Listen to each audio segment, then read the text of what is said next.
My hands were trembling as I tried to turn the key for the third time. Nothing. The lock wouldn't budge. I looked at the number on the door. 304. My apartment 3 days away visiting my sister in Phoenix. And now this. The hallway was empty silence save for the distant hum of the elevator. I tried again, putting my shoulder into the door. The key went in, but it wouldn't turn, as if someone had filled the mechanism with glue. I felt a knot tighten in my stomach. Had I gone to the wrong floor? Impossible. I had lived here for 20 years. I looked down at my keys, the same ones I always used with the ceramic keychain Lucas had given me for my 60th birthday.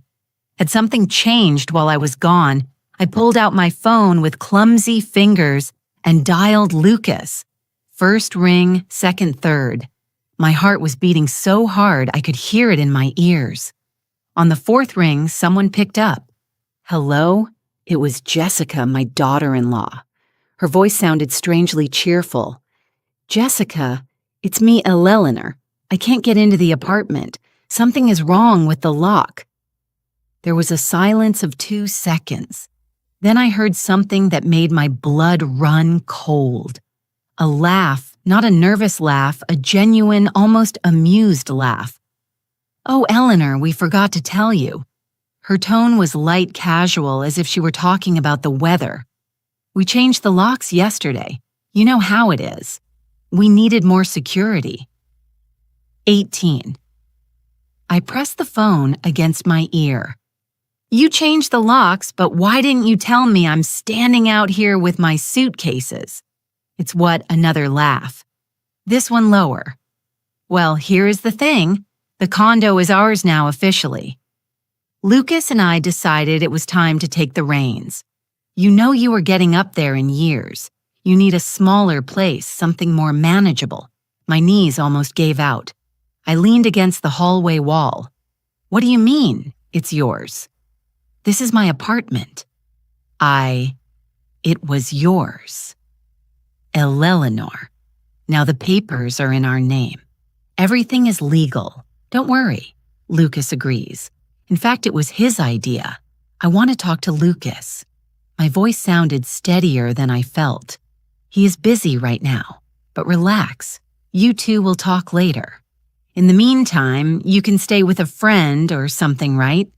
Oh, and your things. Well, we will see what we do with them. Some of it we are going to need. Other stuff. Maybe you can come pick it up when we have time to get organized. She hung up. I stood there, phone in hand, staring at the closed door of what had been my home for 2 decades. The pink suitcase at my feet suddenly weighed tons. I could see a line of light under the door. Inside were my things. The photos of my late husband, the dresses I wore to my children's weddings, my grandson's toys, the china I inherited from my mother. Everything was in there, and I was out here. A neighbor walked by and looked at me with curiosity. I pretended to be looking for something in my purse until she disappeared. I couldn't let them see me like this. I couldn't collapse in the hallway like a homeless person, but my legs wouldn't respond. 5 seconds of absolute silence passed while my brain tried to process what had just happened. My son, my Lucas, the boy I raised alone after his father died, the same boy whose entire college tuition I paid for, he did this to me. I dialed Margaret. My friend answered on the first ring. L. How was the trip? You're back already, Margaret. My voice cracked. I need you to come over. I am outside my apartment and I can't get in. What, did you lose your keys? No. They changed the locks. Jessica says that. She says the house belongs to them now. Silence on the other end. Then don't move. I'm on my way. 15 minutes. She hung up. I let myself slide to the floor, my back against the wall. The hallway was cold. Outside. It was beginning to get dark. Through the window at the end of the corridor, I could see the city lights flickering on one by one. 23 years ago, when I moved here with my 2 young children, I never imagined it would end like this, sitting on the floor outside my own door, waiting for someone to come rescue me. The elevator made a metallic noise. The doors opened and Margaret appeared wearing her mustard-colored sweater with her hair pulled back in a messy ponytail. She was holding a plastic bag. She saw me on the floor, and her expression changed completely. "Oh my God, Eleanor." She knelt beside me. "What happened exactly?" I told her everything.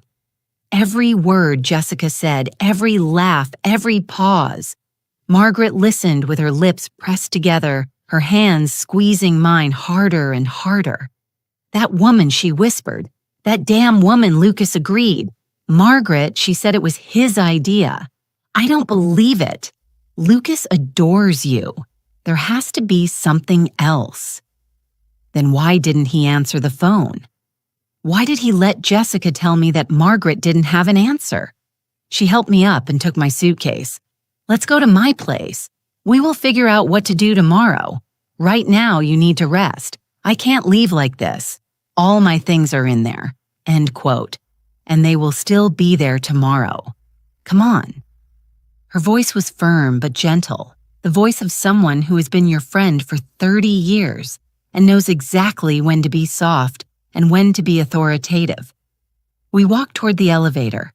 Before entering, I looked back one last time. Door 304 remained closed. The light underneath was still on.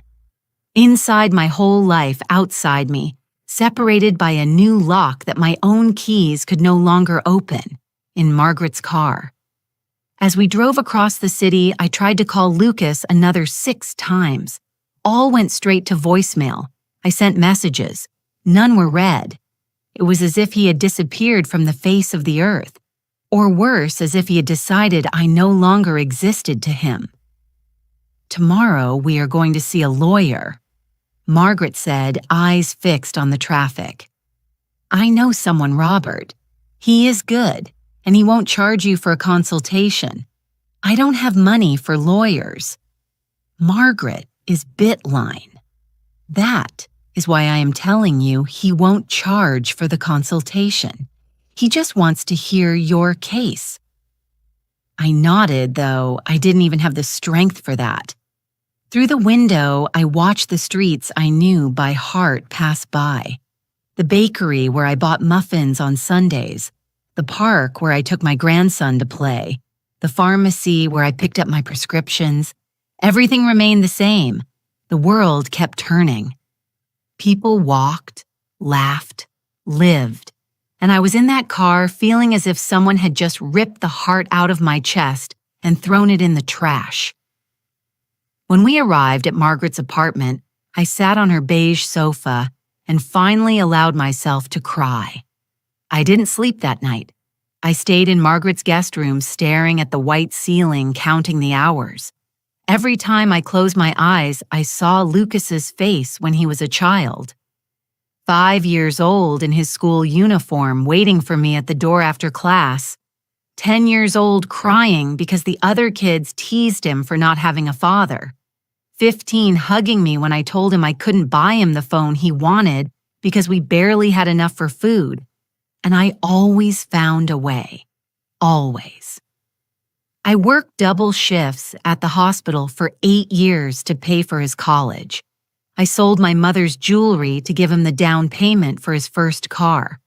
When he married Jessica, I gave them $20,000 I had saved for my retirement. "So you can start off, right?" I told them. And Jessica hugged me that day with tears in her eyes, calling me Mom. At what moment did everything change? At 7 in the morning, Margaret knocked on the door with a cup of coffee. "Robert can see us at 10 euro. How do you feel? Like I was hit by a truck?" "Perfect. That means you are alive." She tried to make me smile. It didn't work. Robert's office was downtown on the 3rd floor of an old building with creaky stairs. He received us with a firm handshake. He must have been about 50. Gray hair at the temples, brown eyes that looked directly at you. the kind of man who inspires immediate confidence. "Tell me everything from the beginning," he said, taking out a notepad. I told him, from when I bought the apartment 20 years ago, a widow with 2 small children. How Lucas grew up there. How he met Jessica in college. How they got married 8 years ago. How I gave them money to start. How Jessica slowly began suggesting that I was getting too old to live alone in such a large place. How she insisted I move in with them, but I refused because I valued my independence. How 6 months ago, Lucas asked me to put the apartment in his name, just in case something happens to you, Mom, to avoid probate court. And I, trusting and stupid, did it. Robert stopped writing. He looked at me over his glasses. "You signed property transfer papers." "Yes." Lucas said it was just a preventive formality, that the apartment was still mine, that it was just to facilitate the inheritance. "Did you read what you signed?" The silence was my answer. Robert sighed. It wasn't a judgmental sigh. It was the sigh of who has seen this story too many times. "Mrs. Eleanor, legally, if you signed the property transfer, the apartment now belongs to Lucas. And if Lucas decided to transfer it to Jessica or put it in both their names, he has every legal right to do so." I felt the floor open up beneath my feet. But it was my home. I paid for it. I worked 20 years to pay for it. I know. And morally, what they did is repugnant, but legally. He shook his head. "It is complicated. We could try to prove there was coercion, that they tricked you, but we would need proof. Messages, witnesses, recordings. Do you have anything like that?" "No." "I trusted my son." "I understand." Robert leaned back in his chair. "Look, I can try sending them a legal letter, pressure them. See if they get scared and return the apartment. But if they decide to fight this, could drag on for months, years, and you will need money for legal fees, court costs, filings. How much money? $5,000 minimum, maybe more. I didn't have $5,000. I barely had $800 in my savings account. My pension was $400 a month. I did the math mentally and realized something devastating. I was ruined homeless without sufficient savings. At 70 years old, Margaret put her hand over mine. "I can lend you something ill." "I am not going to take your money, Margaret." "You aren't taking it." "I am giving it to you," Robert interrupted us. "There is another option. I can try to negotiate with them. Maybe they will agree to give you some money for the property, a settlement. It won't be fair, but at least you will have something to start over." Start over. The words sounded bitter in my mouth. I am 70 years old. Where am I going to start over? Nobody answered because there was no good answer. We left Robert's office with a legal letter he would send to Lucas and Jessica. A formal letter demanding explanations and proposing mediation. It sounded official and intimidating on paper, but I knew it wouldn't work. If Lucas really wanted to take my house, a letter wouldn't stop him. Margaret drove me back to her apartment. On the way we passed in front of my building, I couldn't help but look up toward the 3rd floor. The windows of my apartment, the cream-colored curtains I had sewn myself, Jessica had probably already taken them down. She was probably already redecorating with her modern, minimalist things she liked so much, erasing any trace that I ever lived there. "Do you want us to try knocking?" Margaret asked. "No, I don't want to see her. Not yet." That afternoon, sitting on Margaret's balcony, I tried calling Lucas one more time. This time he did answer. His voice sounded tense, almost a whisper. "Mom, I can't talk right now. Lucas, just tell me why. Give me a reason.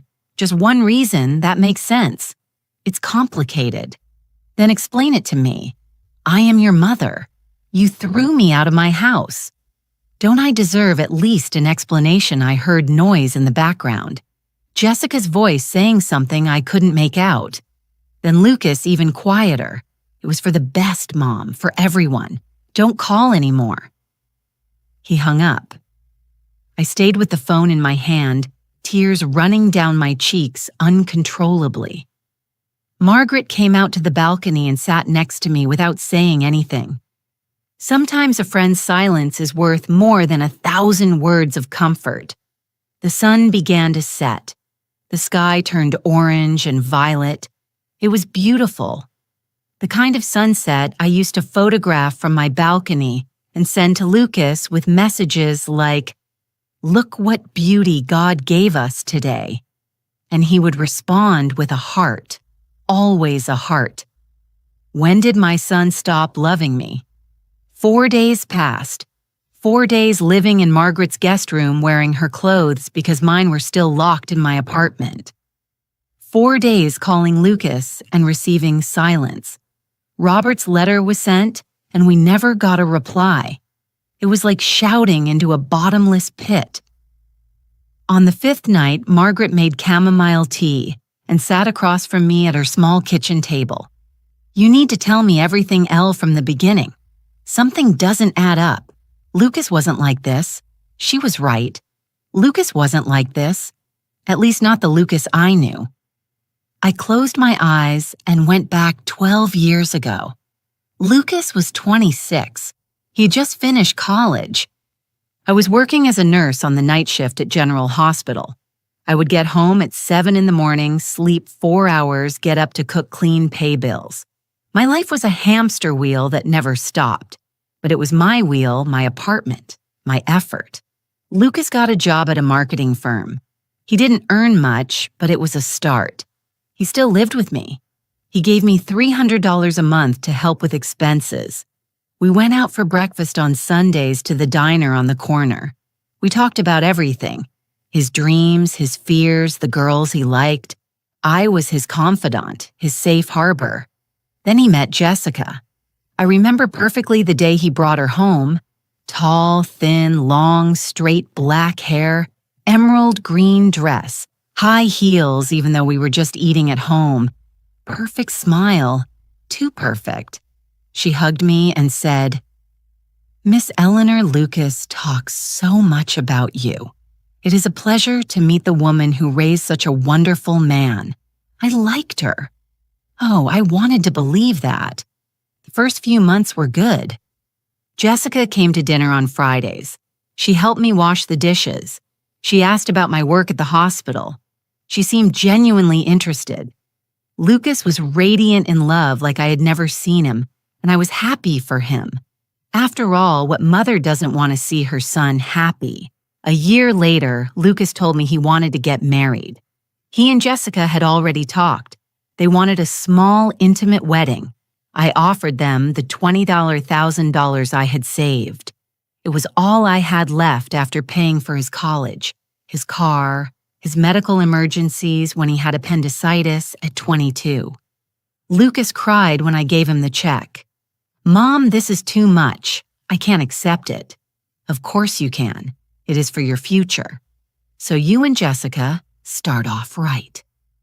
Jessica hugged me that day. She cried too. Mom Eleanor. She said to me, "I promise to take care of Lucas like you have. I promise to make him happy." The wedding was beautiful, small, like they wanted. I wore a coral dress I bought on sale. Jessica was beautiful in her simple white dress. Lucas couldn't stop smiling. We danced together, mother and son, to a song I chose. "Thank you for everything, Mom," he whispered in my ear. "I don't know what I would do without you." The first 2 years of marriage, everything seemed perfect. They visited my apartment every Sunday.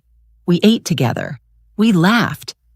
Jessica brought pastries she bought from an expensive bakery downtown. Lucas told me stories about his job. I felt complete. My son was happy. He had a good wife. Grandchildren would come soon. But then something started to change. It was subtle at first. Jessica began making comments. "Mom, don't you think this apartment is too big for you alone? It must be exhausting to keep it clean. Oh, Lucas worries so much about you living here alone. What if you fall and no one notices? Oh, there are some lovely senior living communities with nurses and everything. It would be safer. I ignored them. I was 70 years old, yes, but perfectly capable of taking care of myself. I was still working part-time at the hospital. I did yoga twice a week. I walked every morning. I didn't need to be locked up in a home as if I were an invalid. The Sunday visits began to space out. Every 2 weeks, then once a month, then every 2 months. There was always an excuse. Jessica had work. Lucas was tired. They had a family commitment on her side. I tried not to take it personally. Young people have their lives. It is normal. 3 years ago, my grandson was born. Leo, the most beautiful baby I had ever seen. I went to the hospital the day he was born. I held that boy and felt my heart multiply by 1,000. I am going to be the best grandmother in the world, I promised Lucas. But Jessica had other ideas. Mom, I really appreciate your help, but we have everything under control. We don't want to bother you. That's what she said when I offered to watch Leo while they worked. Besides, you are getting older. A baby is a lot of work. We don't want you to get hurt. It hurt. But I accepted it. Maybe she was right. Maybe I was too old to chase a crawling baby all over the house. Visits to see Leo had to be coordinated weeks in advance, and they were always short an hour max. Jessica always found a reason for me to leave. Leo has to sleep. Leo is cranky. Leo needs his routine. Lucas just nodded. He never defended me. He never said, "Mom, stay longer." A year ago, Lucas arrived alone at my apartment one afternoon. Without warning, he looked nervous. "Mom, I need to talk to you about something important." I sat on the sofa, heart racing. "What is it? Are you sick?" No, it's about the apartment." He sat next to me. He took my hands. "Look, you aren't going to live forever. I'm sorry. I know it sounds awful, but it is the truth. And when you are gone, this place is going to go into horrible probate procedures, taxes, lawyers. It can take years. Jessica and I were researching, and the best option is for you to transfer the apartment to my name now. That way, when something happens, everything is easier. But you keep living here. Obviously, it is just a paper, a formality." I looked him in the eyes. "My son, my Lucas, are you sure it is just a formality?" "Completely." "Mom, I would never hurt you. You know that." And I believed him because he was my son, because I had raised him, because I trusted him more than anyone in the world. I signed the papers. 3 weeks later, a notary came to my apartment. Lucas was there, smiling, assuring me everything was fine. Jessica sent a message. "Thank you for trusting us, Mom. Eleanor, Lucas, and I will always take care of you." That was the last time she called me Mom. The following months, things got strange. Lucas stopped answering my calls with the same frequency. When he did, the conversations were short, cold.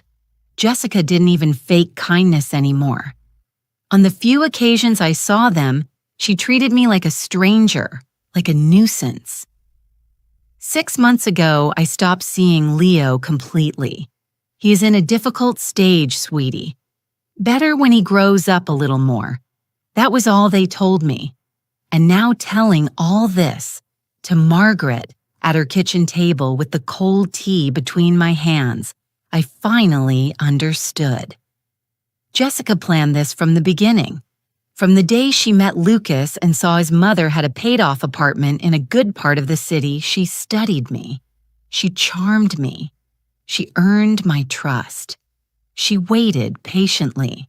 And when she had everything secured, she discarded me like trash.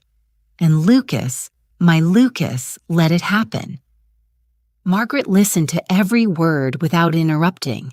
When I finished, she had tears in her eyes. That woman is a monster, And Lucas, God, Lucas is a coward. He is my son, Margaret, and he betrayed you.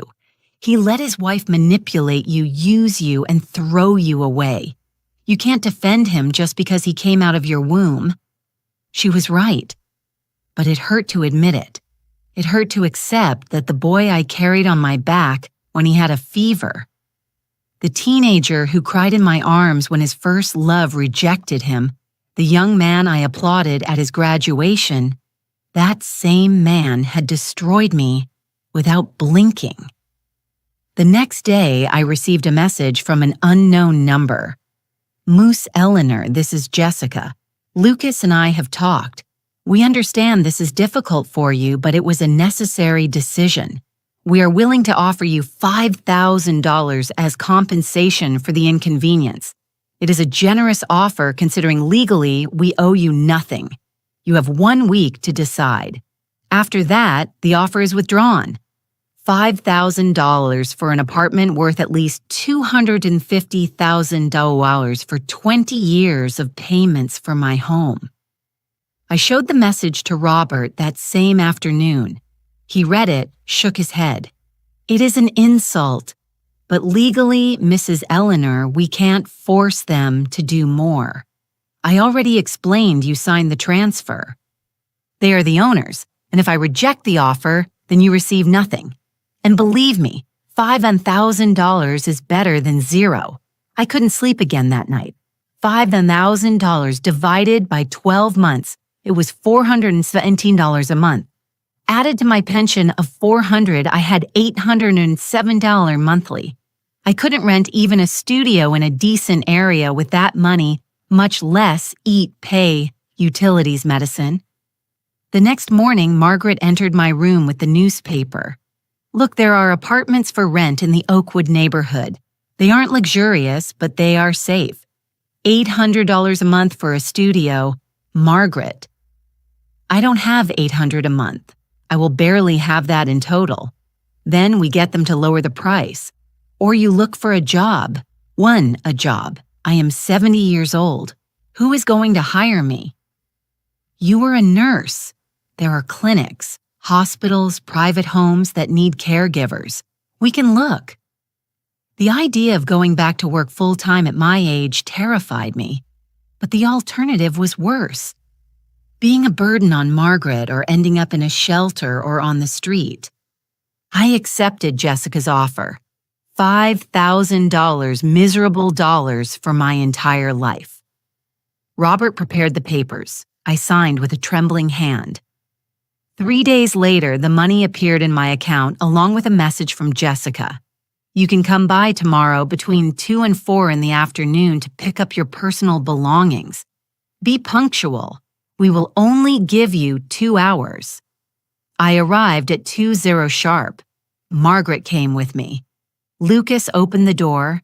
He looked haggarded thinner, deep dark circles under his eyes. He didn't look me in the eye.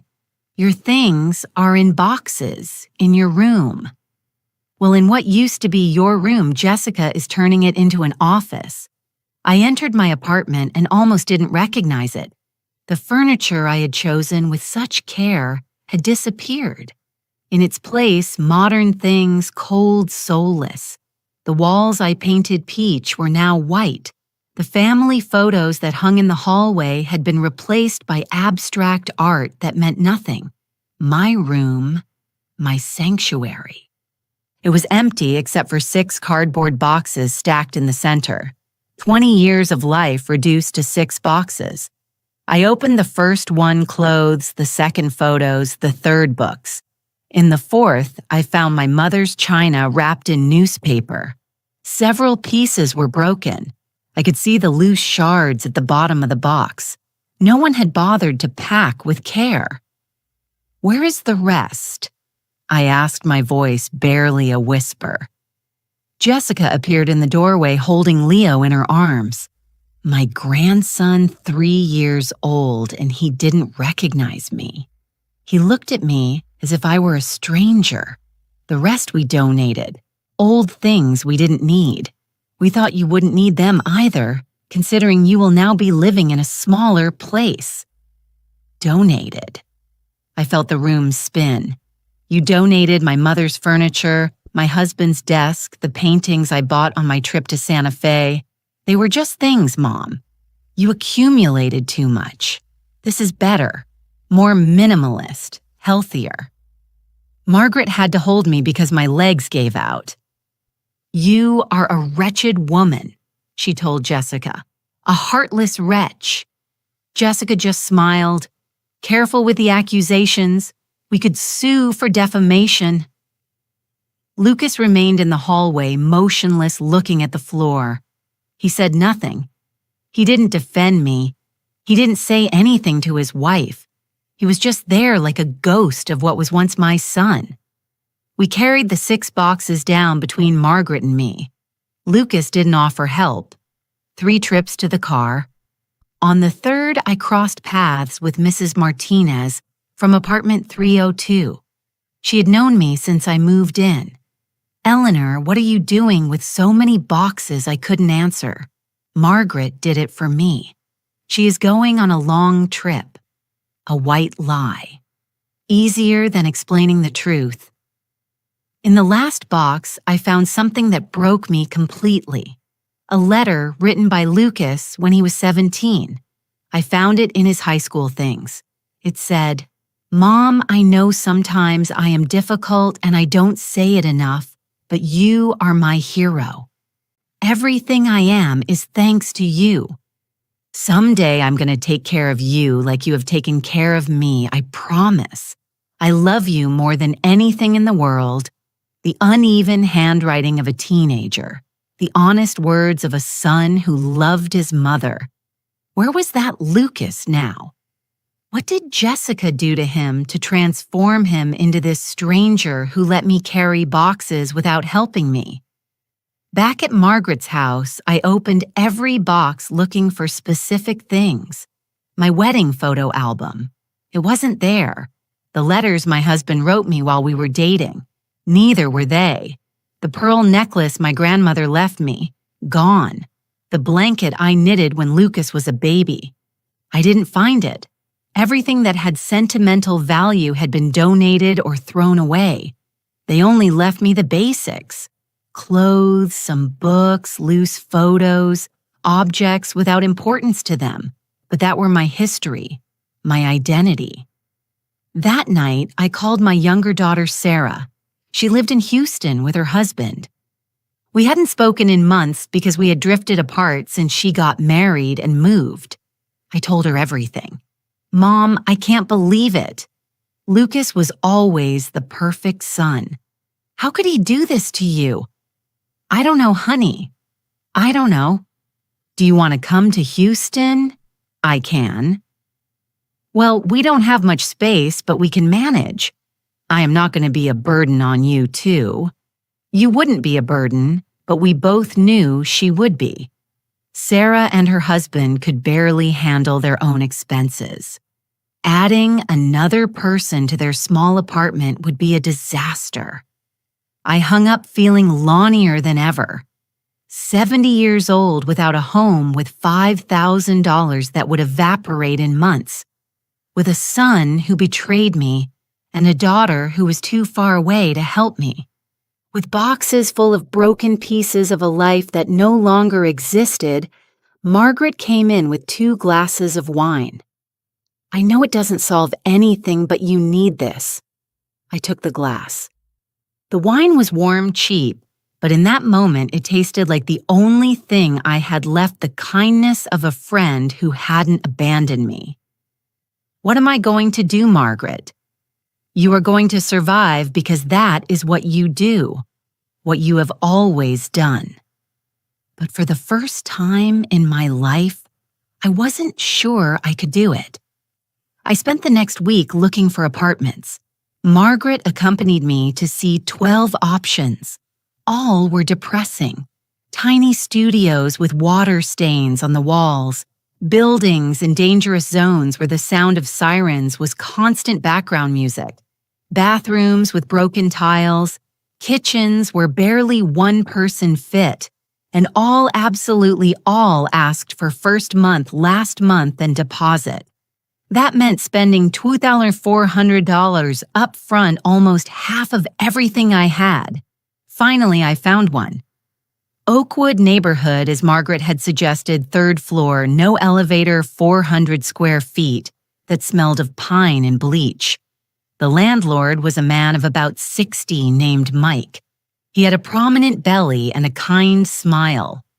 "It is small but safe," he said, knocking on the wall as if demonstrating solidity. "Includes water, electricity, and gas is separate. $750 a month. $750. 50 less than what I had seen in other places. Why so cheap? Because the building is old. It doesn't have modern amenities, but it is honest. No surprises. I signed the lease that same afternoon. $250 from my account. I had $2,750 left. With luck, 4 months of rent if I didn't eat, didn't get sick, didn't need anything. I moved 2 days later. Margaret, Robert, and Mike helped me carry the boxes up 3 floors of steep stairs. By the time we finished, we were all out of breath and sweating. My new home was a rectangular box with a window that looked out onto an alley. I could see the wall of the building opposite. Nothing more, no sky, no trees, just gray bricks. It has potential. Margaret said, trying to sound optimistic, with some nice curtains, some plants. She didn't finish the sentence because we both knew it was a lie. This didn't have potential. It was a place to survive, not to live. That night, I slept on an inflatable mattress Margaret lent me. The unopened boxes surrounded me like silent witnesses of my fall. I could hear the neighbors through the walls, a couple arguing a baby, crying a television at full volume, sounds of lives, continuing while mine crumbled. The next day, I started looking for work. I visited 3 private clinics. In all of them, they told me the same thing. You are overqualified, or we are looking for someone younger, or the most honest one. At your age, ma'am, health insurance is too expensive for us. 70 years old, and I was invisible, too old to work, too young to die, and stop being a problem. In the 4th clinic, a small practice in Little Village, the receptionist looked at me with something resembling compassion.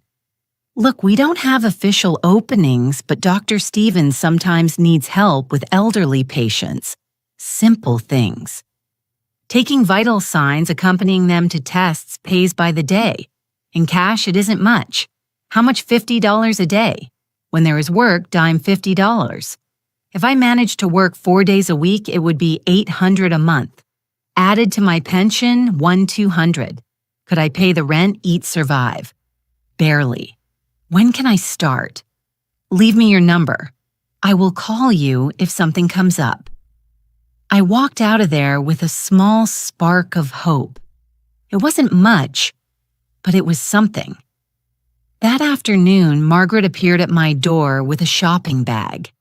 I brought the basic sheets, towels, some plates, and this. She pulled out a framed poster.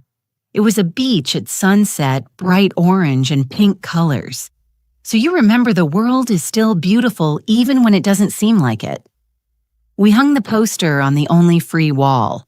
It was absurdly optimistic in that depressing space, but something in me clung to that image, to that promise that somewhere the sun still set over the ocean. That beauty still existed. Over the next few days, I established a routine. I woke up at 6 hours, walked 30 minutes in the nearby park, came back breakfast of coffee and toast called clinics, hospitals, retirement homes, asking for work, received rejections, ate something simple at noon, rice, beans, eggs, cheap things that filled you up. In the afternoons, I tried to organize my space, arranging the few belongings I had left so the place looked less sad. It didn't work. The nights were the worst. The silence after the neighbors went to sleep. Just me and my thoughts. I thought about Lucas, about Leo, about my apartment that was now theirs. I imagined Jessica decorating my room, erasing every trace that I ever existed there. I imagined Lucas sleeping in what was my living room without remorse, without guilt. How does someone sleep after betraying their own mother? 1 week later, the clinic called Mrs. Eleanor. Dr. Stevens needs help tomorrow. An 82-year-old patient needs accompaniment to an MRI. Can you do it? Yes, of course. I arrived 15 minutes early. Dr. Stevens was a man of about 55. Tall, completely white hair, thick-rimmed glasses. He shook my hand firmly. Eleanor Wright. Look, Mr. Campos is a complicated patient. He has early Alzheimer's. He gets confused easily. I need you to accompany him. Keep him calm. Make sure he follows instructions. Can you do that? I was a nurse for 35 years. Doctor, I can handle it. And I did. Mr. Campos was a sweet old man who thought I was his daughter. I let him believe it. I held his hand during the scan. I told him stories to distract him from the noise of the machine. When we finished, he was calm and smiling. Dr. Stevens paid me $50 in cash. You did an excellent job.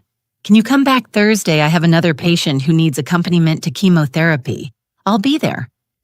I walked out of the clinic with $50 in my pocket, feeling almost human again. It wasn't much, but it was mine, earned with my effort. Nobody had stolen it from me. Nobody had taken it away. That night, Margaret invited me to dinner at her apartment. She had prepared roasted chicken with vegetables, real food, not the sad leftovers I had been eating. Tell me how it went, she said, pouring me wine. I told her about Mr. Campos, about Dr. Stevens, about the $50. Margaret smiled. See, you are rebuilding step by step. It doesn't feel like rebuilding. It feels like barely surviving. Sometimes they are the same thing. After dinner, Margaret brought out a laptop. Look, I found something that might interest you. There is a community center near your new apartment. They offer free classes. Yoga, painting, dance, cooking. I thought maybe classes. Margaret. I don't have time for classes. I need to work. You need to live. Not just exist. Just working and sleeping isn't a life. I looked at the screen. The community center looked welcoming. People smiling in the photos. Classes on Tuesdays and Thursdays in the afternoon. Yoga at 5. I could go after work if I got morning shifts. I'll think about it. I said, though I wasn't convinced. But that night lying on my inflatable mattress, I thought about Margaret's words. Living versus existing. There was a difference. And lately, I had only been existing, breathing, eating, sleeping, repeating. There was no laughter. There was no joy. There was nothing but pain and survival. Maybe she was right. Maybe I needed something else. On Thursday, I went to the clinic. The chemotherapy patient was a 68-year-old woman named Alice. Short gray hair, bright green eyes despite the cancer that was consuming her. During the 4 hours of treatment, we talked. She told me about her life. 3 children, 7 grandchildren, a husband who died 5 years ago. At first, I thought I wouldn't survive without him. She told me 50 years together and suddenly alone. But you know what I discovered? That there was still life in me. There were still things to do, people to meet, sunrises to see, and cancer. Cancer is just another thing I have to face, like I faced widowhood, like I faced poverty when I was young, like I faced everything else. I am not going to let it define me. Her words stayed with me. When Dr. Stevens paid me that day, instead of going straight home, I walked to the community center. It was an old building, but well-maintained. Light yellow walls, a small garden in the front with purple and red flowers. I went in. The receptionist, a young woman of about 25 with a nose ring, smiled at me. Can I help you? I'm here for the yoga classes. Perfect. They are Tuesdays and Thursdays at 5. Free. You just need to register here. I filled out the form. Name, age, address. In the section, "Why do you want to take this class?" I wrote, "Because I need to remember how to live." The following Tuesday, I went to my first yoga class. There were 12 of us women, all over 50. The instructor was a thin woman of about 40 named Elena. Soft voice, fluid movements. "Yoga isn't about being perfect," she said as she guided us into postures. "It is about being present, about breathing, about finding peace in movement." I wasn't perfect. My knees creaked, my back protested. But for the first time in weeks, my mind went quiet.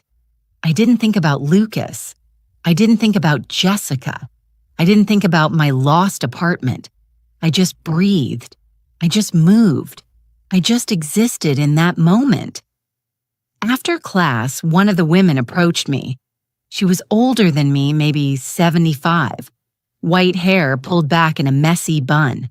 First time, right? It shows on your face. That mix of confusion and relief. It is so obvious. We all arrived here like that. I'm Margaret, by the way. Margaret Hernandez. I'm Eleanor. I have a friend named Margaret and I got confused. We laughed. It was the first genuine laugh that left my mouth in weeks. The yoga classes became my refuge. Tuesdays and Thursdays 5 in the afternoon without fail.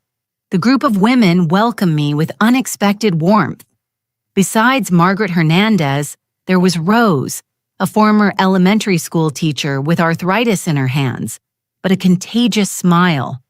There was Alice Yes, my chemotherapy patient who turned out to take the classes too when she felt strong enough. And there was Patricia, a recent widow looking to fill her empty days. "We should go for coffee after class someday," Rose suggested one afternoon while we were rolling up our mats. "There's a coffee shop 2 blocks away. They have delicious muffins." "Whenever, buddy."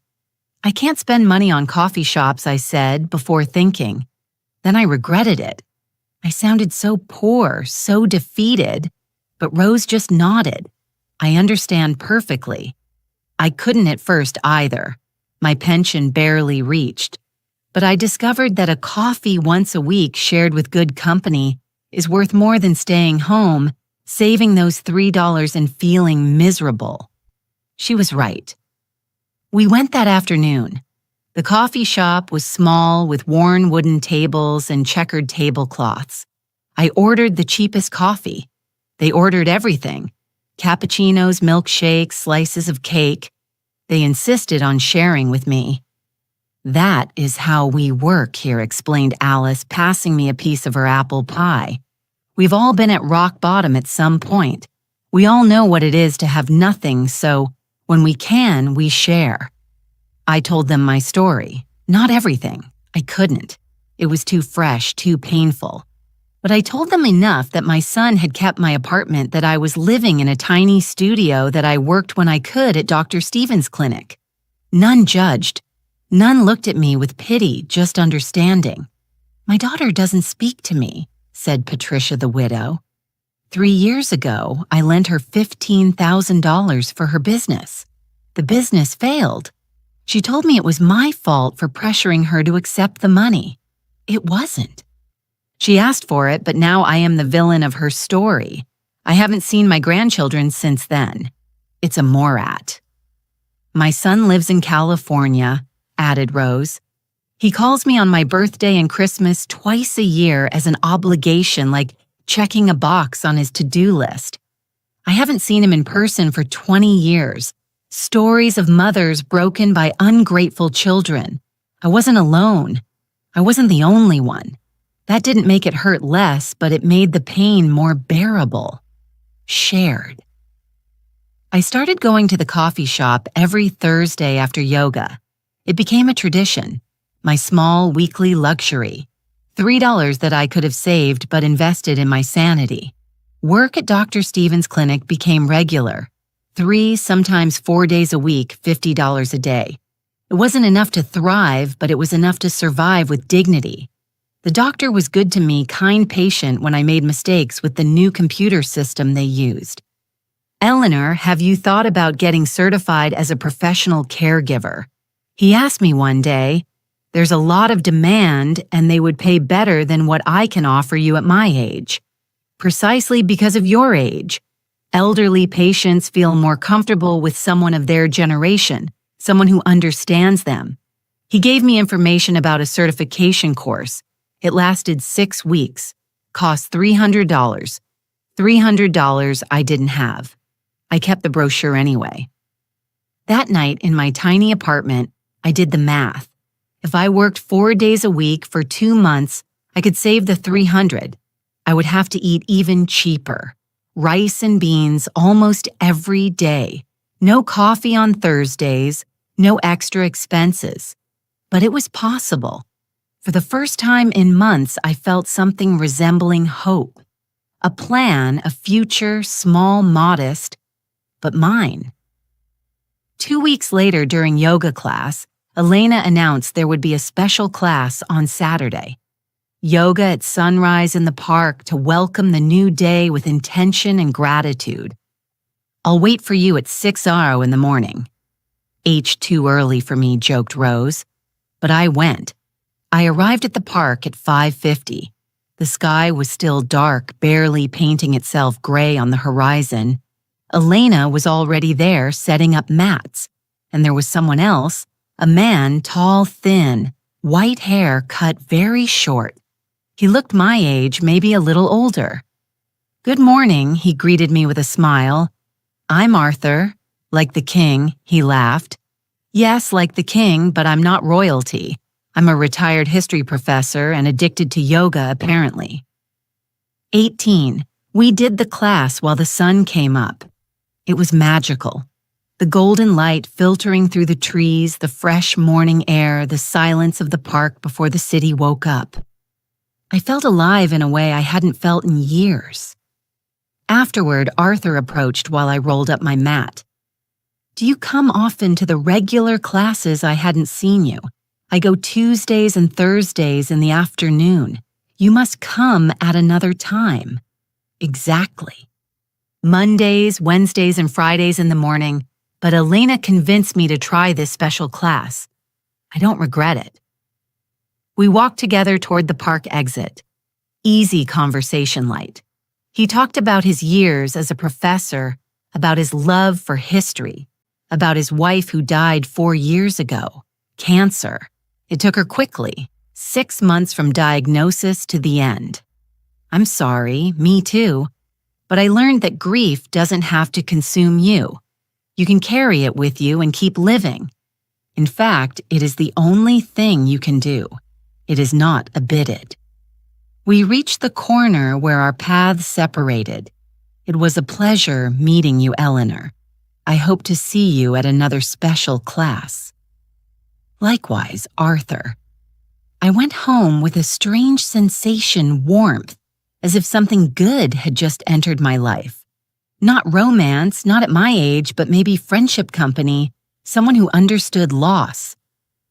The next Thursday after yoga while we drank coffee, I told the girls about Arthur. Rose looked at me with bright eyes. "Oh, Elle, is he handsome? It isn't about that. Everything is always a little about that." Alice laughed. "Even if it is just in the background, he is a widower hour."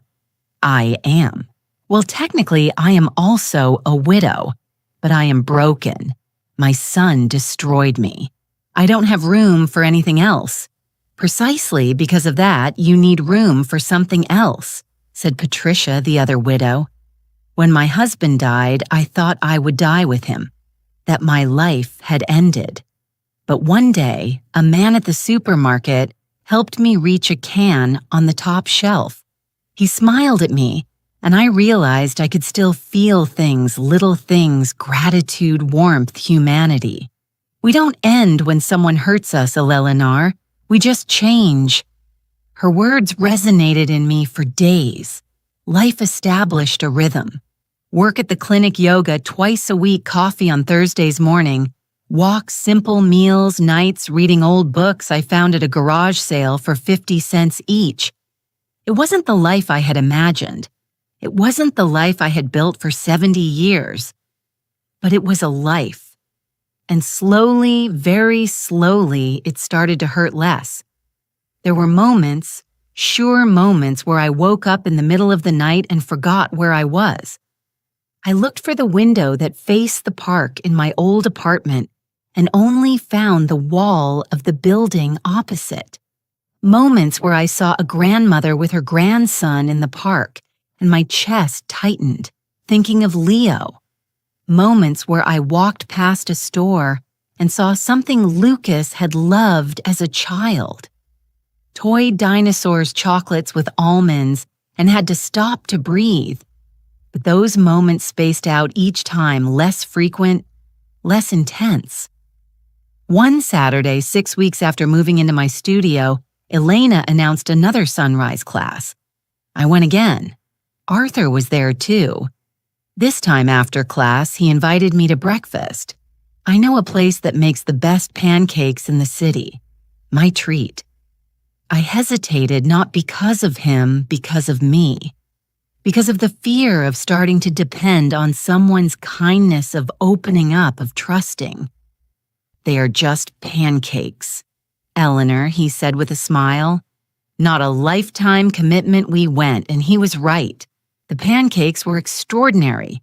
We talked for 2 hours about everything and nothing. About books, about movies, about how the city had changed, about our children. I told him about Lucas, about Jessica, about everything. He listened without interrupting. My son doesn't speak to me much either, he said when I finished. He lives in Spain. Decided America wasn't enough for him. I see him once a year if I'm lucky. Not because he is angry with me, simply because his life is there and mine is here. Sometimes children grow up and drift away. It hurts, but it is natural. Your situation, yours, is different. Yours was betrayal. Yes. Have you forgiven him? I don't know if I can. You don't have to.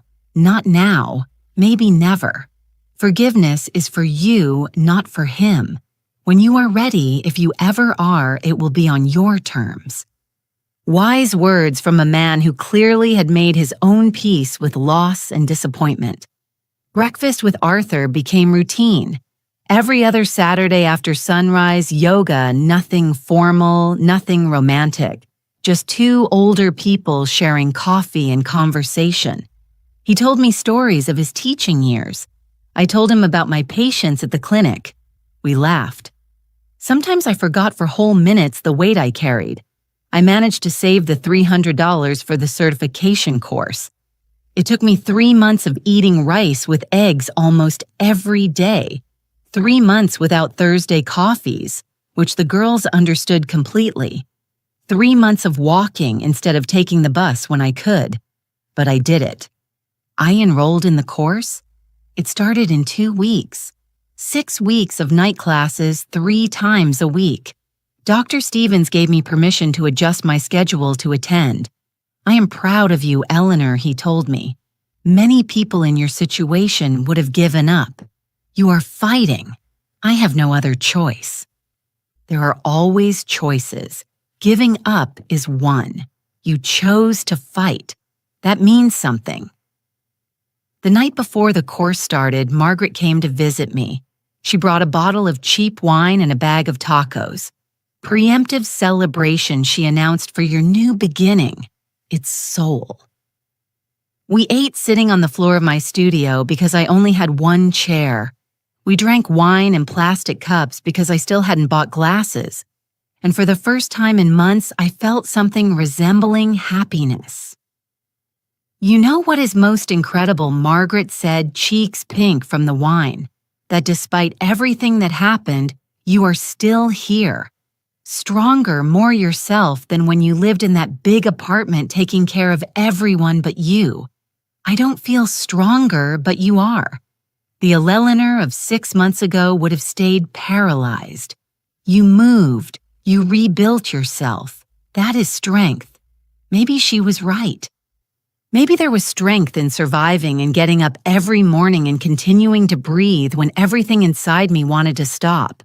The course was intense.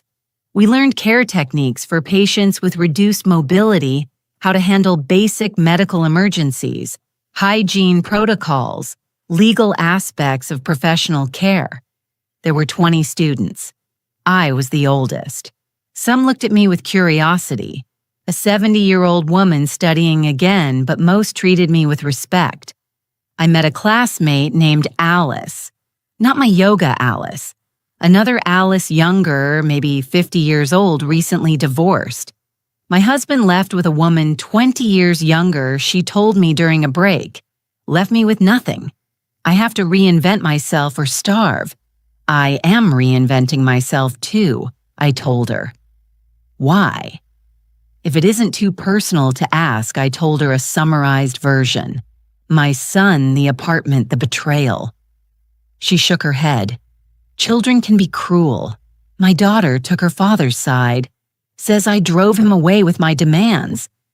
My demands were that he not cheat on me. Apparently, that is asking too much. We laughed bitterly. The dark humor of betrayed women. The 6 weeks passed. The exams were difficult, but I passed them. All of them. I received my certification in a small ceremony at the same community center. Margaret went Dr. Stevens too, and Arthur the professor and the yoga girls. My small chosen family. We are proud of you, said Rose, hugging me tight. Look at everything you have achieved. With certification in hand, I started applying to professional care agencies. The response was immediate. There was demand a lot, especially for someone with my experience as a nurse. One agency offered me a position night care for a 92-year-old woman with dementia. 8 hours a night, 6 nights a week, $15 an hour. That was $120 a night, $720 a week, $2,800 a month. It was more money than I had seen in years. I accepted immediately. The patient was named Mrs. Connie. She lived in a big house in the Gold Coast with her daughter Jessica. Yes, another Jessica. The universe had a cruel sense of humor, but this Jessica was different. Kind exhausted from caring for her mother alone for years, she needed help desperately. My mother doesn't sleep well, she explained. The first day she gets up, walks around, gets confused. She needs someone to be with her to keep her safe, to get her back to bed when she gets up. Can you do that? Of course. The job was easier than I expected. Mrs. Connie was sweet when she wasn't confused. She called me honey. She told me stories of her youth that changed every time she told them. At 2 in the morning, she asked me where her husband was dead for 30 years. I told her he was sleeping in the other room. That calmed her down. The nights were long but quiet. I read while Mrs. Connie slept, did crosswords thought. I had a lot of time to think. I thought about Lucas, about whether he was happy in my apartment, about whether Leo ran through the hallways I used to clean, about whether Jessica had changed the furniture again, about whether they ever thought of me. One night, 3 months after starting with Mrs. Connie Jessica, the daughter brought me coffee. Eleanor, I want you to know how much I appreciate what you do for my mother and for me. I couldn't do it alone. It is my job. It is more than that. You care for her with affection. Not everyone does. I have had caregivers who only saw a check. You see a person. Her words moved me because she was right. I saw Mrs. Connie. I saw a woman who was once young, strong, full of life, who had dreams, who loved, who lost, who kept going like me. My own mother died 5 years ago, Jessica continued. Well, my blood mom.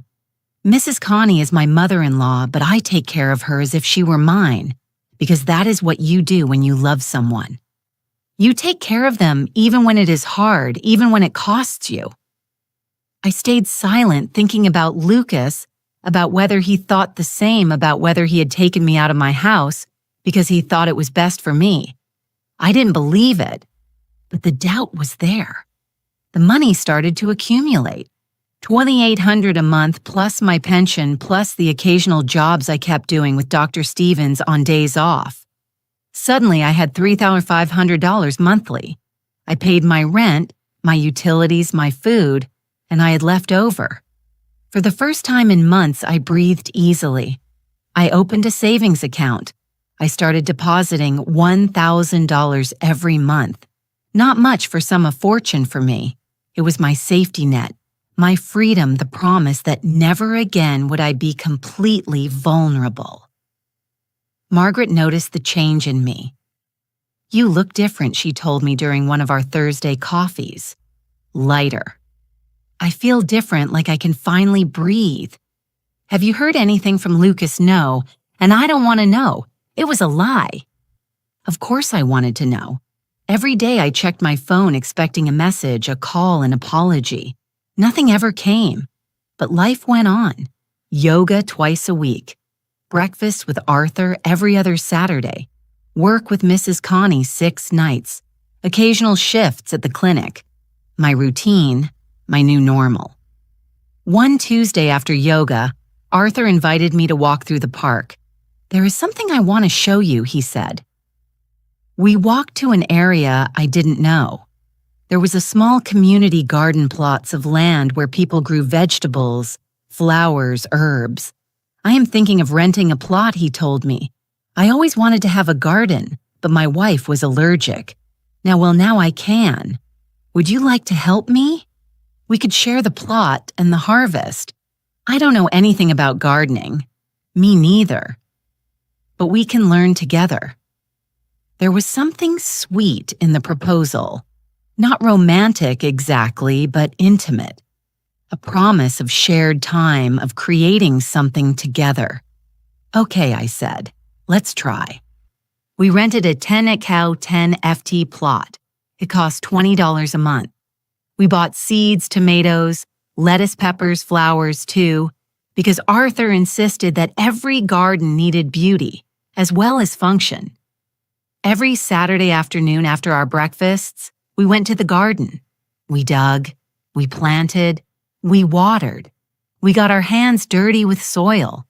We sweated under the sun, and we talked about everything, about nothing.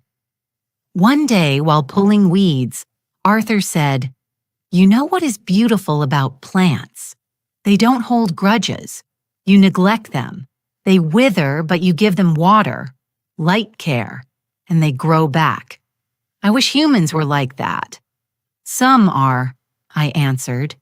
"You've seen me wither and grow, and it has been beautiful at every stage." I blushed. At 70 years old, like a teenager, weeks passed. Our plants grew, small green shoots that became strong stems, flowers that opened in explosions of orange and yellow color, tomatoes that started as green dots and turned red and fat. Our first harvest, Arthur announced one Saturday cutting 3 perfect tomatoes. "We should celebrate. How let me cook for you tomorrow at my place." It was the first time he invited me to his house. A step small but significant. "Okay," I said. His house was modest. A 2-bedroom apartment, not much different from what I had had before, but it was full of books. Entire walls covered in shelves, history, philosophy novels, poetry. A home built of words. He cooked pasta with tomato sauce made from our tomatoes. Simple, but delicious. We ate on his small balcony watching the sunset. "Thank you," I told him, "for everything, for being my friend when I needed it most. The pleasure has been mine, Eleanor. You saved me too, even if you don't know it. After my wife died, I was lost. I spent days without talking to anyone. Yoga gave me routine, but you gave me purpose, someone to share the plants with. The meals, life with the river one." We stayed in silence, watching the sky turn pink and orange. For a moment, just for a moment, I felt completely at peace. It had been 8 months since Lucas kicked me out of my apartment. 8 months of rebuilding myself piece by piece. I was in a good place. Not perfect, but good, stable. I had a job, I had friends. I had a routine that gave me purpose. There were whole days where I didn't think about Lucas where it didn't hurt. And then one Tuesday afternoon, the message arrived. It was from a number I didn't know. "Mrs. Eleanor, this is Robert. Can we talk? It is about Lucas. It is urgent." My heart stopped. I called him immediately. "What happened?" "He is okay. Physically, yes, but he needs to talk to you. He has come to my office 3 times this week. He looks bad, Eleanor. Very bad, thin, nervous. He asked me to contact you. He says you don't answer his calls because he hasn't called me in 8 months. I know, and I understand your anger, but I think you should listen to him just once in my office if you want. Neutral ground." I didn't want to. Every fiber of my being screamed no, to keep my newly found peace, not to let Lucas in again to destroy what I had built. But he was my son. When tomorrow at 3, I'll be there. That night, I didn't sleep. Mrs. Connie noticed my distraction. "What is wrong, honey? You are very quiet." "Family problems." "Ah, family, the best and worst of life." "Is it your son?" "Yes." "DeWeiser. Do you love him too much?" "Then whatever happens, you will find a way. A mother's love has no logic, no pride. It only has love." Words from a woman with dementia, who in that moment was more lucid than me. I arrived at Robert's office at 2:50. Lucas was already there sitting in the waiting room, and Mrs. Connie was right. He looked bad. He had lost at least 20 lb. His face was gaunt. Deep circles under his eyes like craters, wrinkled clothes, unwashed hair. This wasn't the Lucas I knew. This was a destroyed man. He saw me and stood up. "Mom, don't call me that." My voice sounded colder than I intended. Robert ushered us into his office. We sat in opposite chairs. Lucas kept wringing his hands. "Speak," I said. Robert said it was urgent. Lucas took a deep breath. His hands were shaking. "Mom, what happened? What we did wasn't what it seemed." Oh, really? You didn't kick me out of my house? You didn't change the locks? You didn't offer me $5,000 for an apartment worth $250,000? What part wasn't what it seemed? All of it. Everything. Mom, please. I need you to listen. And I know I don't deserve for you to, but he broke, literally broke in front of my eyes, tears running down his face, sobs shaking his entire body. I stayed paralyzed. I couldn't comfort him. I couldn't touch him. But I couldn't watch him suffer without feeling anything either. Robert passed him a box of tissues. Lucas wiped his face, trying to compose himself. 2 years ago, Jessica's brother got into trouble. Big trouble. He owed money to dangerous people, organized crime, $50,000 for drugs he was supposed to sell and lost. I felt the floor move beneath my feet. They came looking for him, but he had fled. So they went for Jessica. They said if the family didn't pay, they would kill her and they would kill Leo, my son. Mom, my baby. They had photos of him. They knew what school he went to. They knew everything. My God, we didn't have $50,000. But we had the apartment. Your apartment. It was worth more than enough. I proposed a plan to them. I could sell the apartment, pay them, and we would all be safe. But there was a problem. He looked me straight in the eyes. If they knew you had money, that you had assets, you became a target, they could kidnap you, extort you, hurt you to get more money. So we had to make it look like we were estranged, like we had left you with nothing, that it wasn't worth going after you. My mind tried to process what I was hearing. You protected me by being cruel to me. Yes. And Mom, it killed me. It killed me every day. Every time I didn't answer your calls, every time Jessica spoke badly to you. Every time I saw your messages asking about Leo and had to ignore them, I cried every night. Jessica, too. We didn't want to do this to you, but it was that or risk them killing you. Why didn't you tell me? Because if you acted differently, if you suddenly stopped looking for me, they would suspect. It had to be real. Your pain had to be real so they would believe we had really abandoned you. Tears were running down my face now. The apartment. I sold it. I got $270,000. I paid them the $50,000. The rest is in an account. Mom, in your name. I have been waiting for it to be safe. The police arrested them 2 weeks ago. All of them. That is why I came. Because I can finally tell you the truth. Because you are finally safe. He pulled an envelope from his pocket. Bank documents. An account with $220,000. My name in the header. Everything is yours. It was always yours. I was just protecting it. Protecting you. And the $5,000 you gave me. It was all the cash we had at that moment.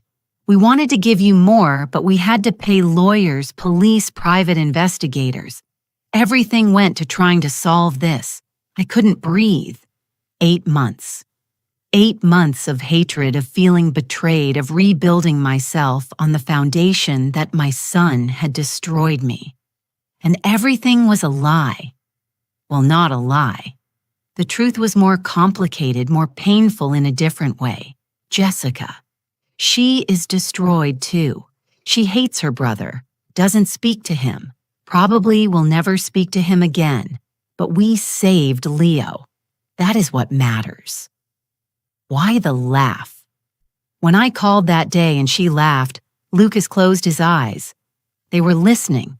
They had put bugs in the apartment. We had to act. Even the laughs, especially the laughs. So it would seem we enjoyed kicking you out. Mom, I swear Jessica cried for 3 days after that call. She hated herself. Robert spoke for the first time. I have verified everything. Eleanor, the bank account is real. The arrests are real. The story is true. I looked at Lucas, my son who had carried this weight alone, who had hurt me to save me, who had loved me in the most painful way possible. I come every week to your old building, whispered Lucas. I sit on the stairs across the street waiting to see you leave just to know you are okay, that you survived. I have seen how you leave early in the mornings, how you come back late. You look strong, Mom, stronger than before. And I am glad, even if it was at the cost of us hating each other. I don't hate you. You should, maybe. But I can't because you are my son and I know you. The Lucas I know would never hurt me without reason. I should have known. I should have trusted that. No, we did everything so you wouldn't trust. So it would be real. We stayed in silence. The weight of 8 months of pain floating between us. Leo, he misses you. He asks for you all the time. When is Grandma coming? We didn't know what to tell him. He is too little to understand. I want to see him. You can whenever you want. When you are ready, I won't pressure you. I know you need time to process all this. I looked at the documents for the account. $220,000. I could buy another apartment. I could retire for real. I could have the life I had lost back.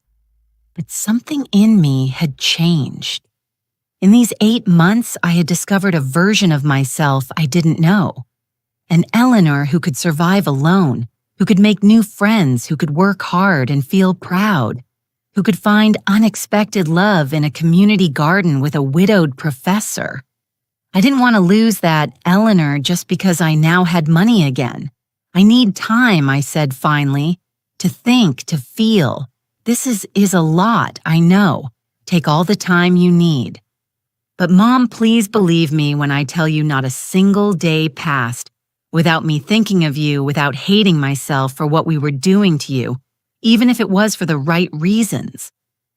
I left Robert's office in a state of shock.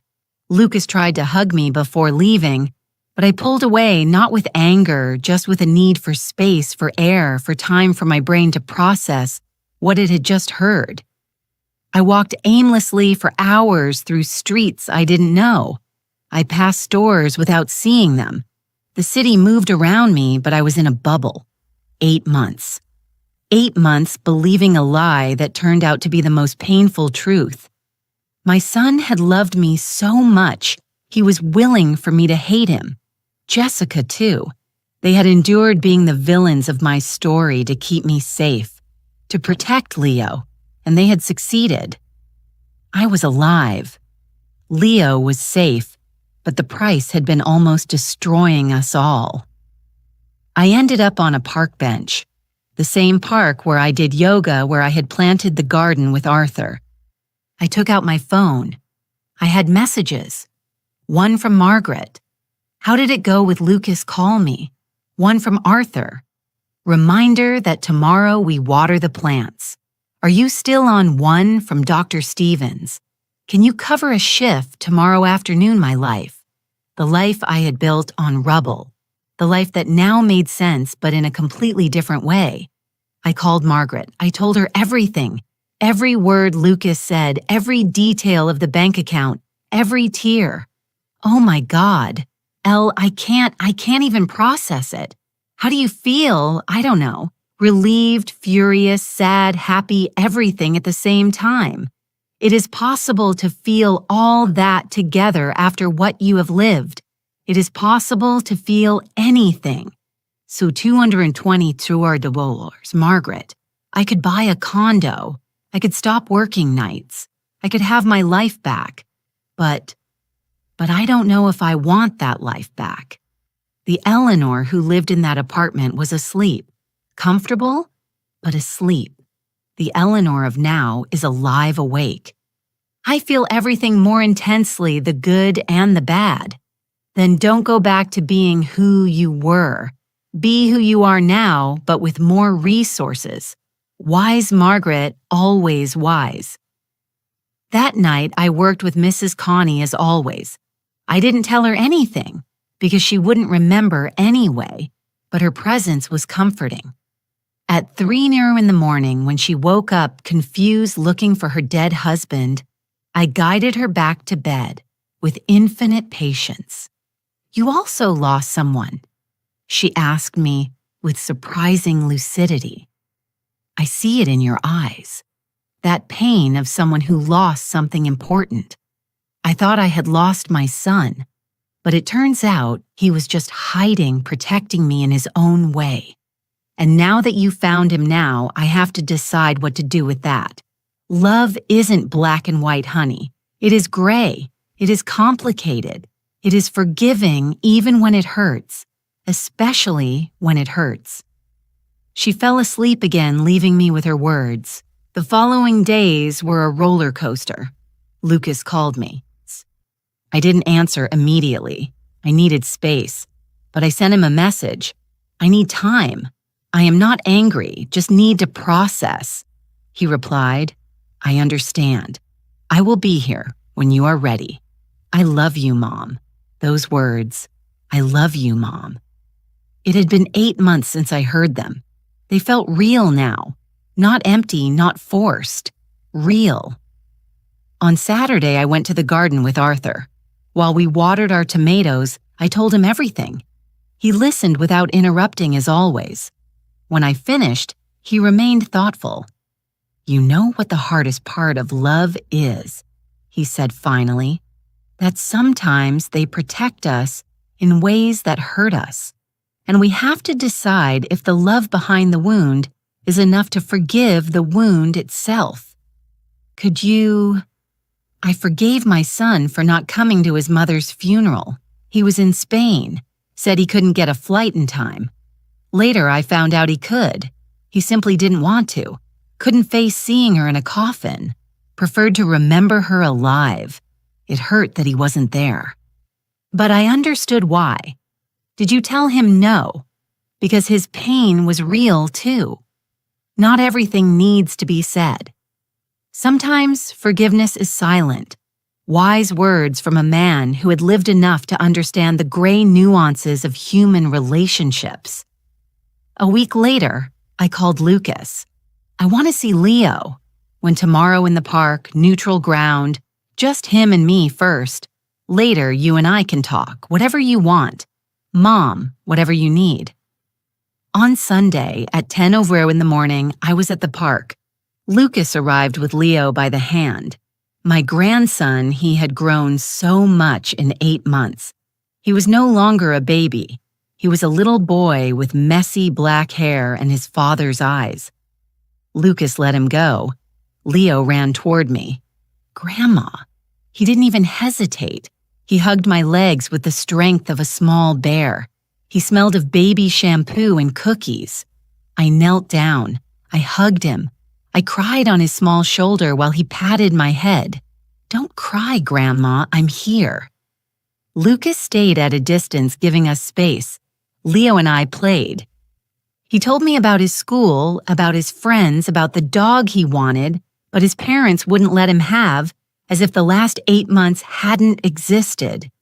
Children have that capacity to live in the absolute present without grudges, without baggage. After an hour, Lucas approached. Leo ran toward the swings. We were left alone. Thank you for coming, he said. He is my grandson. Of course I was going to come. And us, you and me. I breathed deep. I understand why you did what you did. I even respect it. You protected your family like I protected you your whole life. But Lucas, it hurt. It hurt more than you can imagine. And even though I understand the reasons the pain was real, I know. And I'm sorry.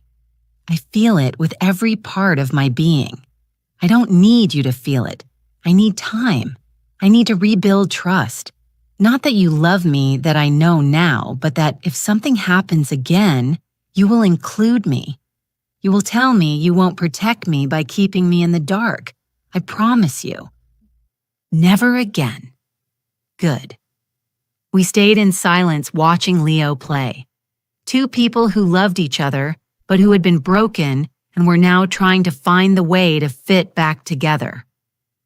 What are you going to do with the money? He asked. I don't know yet. Maybe buy a small condo. Maybe invest it. Maybe donate half. I haven't decided. It is yours. Do what makes you happy. Happy. What a complicated word. 8 months ago, I would have said being happy was having my apartment, seeing my family living comfortably. Now I knew happiness was more complex. It was Mrs. Connie calling me honey at 3:00 in the morning. It was Thursday coffee with the girls. It was planting tomatoes with Arthur. It was feeling that I had a purpose beyond just existing. 2 weeks passed. I made decisions. I bought a condo. Not big, like the one I had lost, but nice. 2 bedrooms, a balcony with a view of the park. It cost $180,000. I had $40,000 left in savings, enough for emergencies. For freedom, I told Dr. Stevens I would reduce my hours. I wouldn't stop working completely. I liked the work. I liked feeling useful, but now it would be by choice, not necessity. I kept my night job with Mrs. Connie 2 nights a week. Jessica, the daughter, cried when I told her I would reduce hours. I understand, but I am going to miss you. Mom, too. I will keep coming, just less. I need time for me, too. My new apartment was 10 minutes from the community center. I kept going to yoga. I kept having coffee on Thursdays. I kept cultivating the garden with Arthur. One afternoon while we were cutting lettuce, Arthur said, I have been thinking about something. What that? I like you as something more than a friend. My heart paused. Wait. Let me finish. I know we are both older. I know it is complicated. I know maybe it is silly to think of romance at our age, but I have lived enough to know that love has no age. And what I feel for you is love. You don't need to reciprocate. You don't need to do anything about it. I just needed you to know. I looked at this man, this widowed professor who had helped me plant tomatoes, who had listened to me without judging, who had given me space to heal. I like you too, I said, but I am still broken in process. I don't know if I have room for romance. I am not asking for room. I am asking for time that we continue as we are. And if someday, in 6 months, in a year, in 5 years, you decide you want more, I will be here. And if you never decide, that is also fine. Your friendship is enough. I kissed his cheek, soft, tender, a promise without words. A month later, Lucas, Jessica, and Leo came to dinner at my new apartment, the first family dinner in 8 months. Jessica cried when she arrived. Eleanor, I am so sorry. I know Lucas explained, but I need you to hear it from me too. I love you. I have always loved you. Hurting you was the hardest thing I have done. I hugged her. I know it is over. We are here now. That is what matters. We had dinner. We laughed. Leo spilled juice on my new sofa. And instead of getting upset, I laughed because it was life. It was real. It was my family. Complicated and broken, but mine. When they left, I stayed on my balcony. The sun was setting over the city, orange and pink, like the poster Margaret had given me months ago. I thought about everything that had happened, about the woman I was a year ago, about the woman I was now. I had lost my home, but I had found my strength. I had lost my trust, but I had found my resilience. I had lost my naivety, but I had found my wisdom and my son. I had lost my son for 8 months, but I had recovered him. Not the same as before. Different, more honest, more aware of the weight of love and sacrifice. The phone rang. It was Arthur. How was dinner? Good. Complicated, but good. Want company? I can bring wine. I would love that. I hung up with a smile. Life hadn't gone back to what it was. It was better, more real, more mine. More. And while I waited for Arthur, while the sun finished hiding, while the city lit up with millions of lights, I felt something I hadn't felt in a long time. Peace. Not the peace of comfort. The peace of knowing who you are. Of knowing you can survive anything. Of knowing that love, real deep. Love survives even betrayal when there is truth behind it. 70 years old, a whole life. And I was just starting to understand what it meant to really live. The doorbell rang Arthur with wine, and that smile that wrinkled the corners of his eyes. Ready to toast, he asked. To what? To new beginnings.